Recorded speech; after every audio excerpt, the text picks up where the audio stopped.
É a nova pasarela de Cachamuiña, unha infraestructura que substitúe a anterior, pondo fin aos problemas de accesibilidade que presentaba.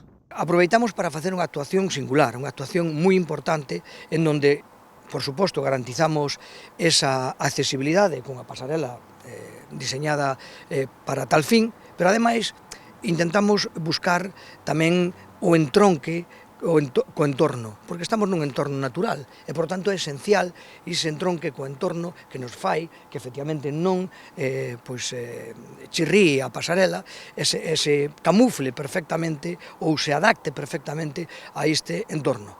Conseguimos, además da accesibilidade, outras prestacións, como poder convertirse en miradoiro sobre o río Loña, neste caso, a integración do río Loña aquí na cola do embalse e sobre o encoro. Ademais, as obras complementarias fixeron que a accesibilidade se prolongara con sendeiros tanto a un lado como outro da pasarela que fan plenamente accesible.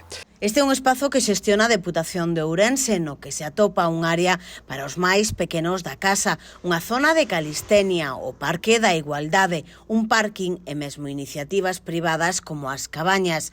A nova pasarela ven completar todo isto. Tamén está proxectada no entorno a reforma do parque infantil. Un día importante, cumplimos cunha débeda cos ciudadanos, facemos plenamente accesible este encoro a todo o mundo e seguimos mellorando un entorno que, insisto, dá satisfacción a miles de persoas cada ano e convertímoslo nun reclamo máis. Estamos na entrada da Ribeira Sacra, estamos nun entorno, por lo tanto, que visitan por esa carretera, vais a San Estevo e, por lo tanto, aquí pasan miles de persoas ao ano. Un pouco antes temos o desvío ao parque acuático, onde o ano pasado tuvemos casi 100.000 usuarios. En definitiva, creo que é unha aposta moi clara da Deputación para dotar de servicios aos veciños de toda esta área metropolitana que conforman máis de 130.000 persoas.